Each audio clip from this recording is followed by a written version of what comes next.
स्वर्ग पर अधिकार। प्राचीन काल की बात है। देवताओं और दानवों के बीच में शत्रुता थी, दुश्मनी थी। स्वर्ग पर अधिकार के लिए दानव हमेशा देवताओं पर आक्रमण कर देते थे। देवता बहुत शांत स्वभाव के थे, जबकि दानव झगड़ालू, वे हमेशा झगड़ा करते रहते। देवता बहुत बुद्धिमान थे। लड़ना झगड़ना उनको अच्छा नहीं लगता था, मगर उनके सामने कोई समस्या आती तो वे आपस में मिलजुल करके सुलझा लेते थे। वही दानवों के बारे में बात करें तो दानव मूर्ख थे। उनके सामने कोई समस्या आ जाती तो वे देवताओं के संग लड़ने झगड़ने लगते।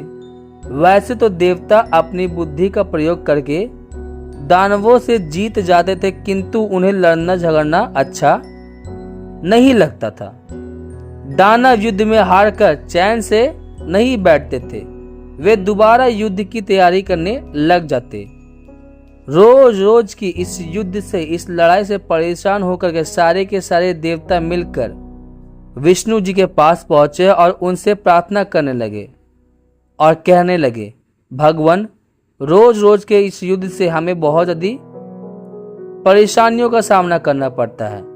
इस युद्ध को खत्म करने का कोई उपाय बताइए। जिस पे विष्णु जी बोलते हैं, आप चिंता मत कीजिए, मैं कोई उपाय सोचता हूं। अगले दिन विष्णु जी ने दानवों को बुलाया और उनसे पूछा, आप लोग देवताओं पर आक्रमण क्यों करते हैं? दानव बोले, भगवान, स्वर्ग पर देवताओं का नहीं, हमारा अधिकार है। आप देवताओं से कहिए कि वे स्वर्ग छोड़कर कहीं और चले जाएं। दानवों की बात सुनकर विष्णु जी बोले, स्वर्ग पर किसका अधिकार होगा, इसका निर्णय एक प्रतियोगिता से होगा। एक प्रतियोगिता होगी जिससे पता चलेगा कि स्वर्ग पे अधिकार है तो है किसका। जो भी इस प्रतियोगिता को जीतेगा, स्वर्ग पर उसका ही अधिकार होगा। देवता और दानव खुशी खुशी प्रतियोगिता के लिए तैयार हो गए। विष्णु जी ने शीघ्र ही प्रतियोगिता का आयोजन किया। उन्होंने देवताओं और दानवों से कहा, यह प्रतियोगिता की 2 शर्तें हैं। पहली शर्त के अनुसार आप लोगों को बिना हाथ मोड़े ही भोजन करना होगा। दूसरी शर्त यह है कि भोजन का स्थान अलग अलग होगा। देवता अलग जगह खाएंगे, दानव अलग जगह खाएंगे। तो इतनी ही देर के बाद अब प्रतियोगिता शुरू होती है। दानवों और देवताओं को भोजन करने के लिए अलग अलग जगह पर बैठाया गया।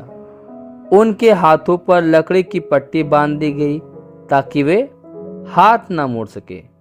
देवता तुरंत समझ गए कि उन्हें क्या करना है। वे आमने सामने बैठ गए तथा एक दूसरे को भोजन खिलाने लगे। उन्हें हाथ मोड़ने की जरूरत ही नहीं पड़ी।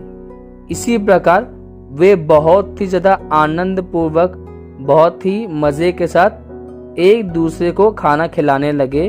वह दूसरी तरफ दानवों को कुछ समझ ही नहीं आया था। वे कुछ देर इधर उधर देखते रहे।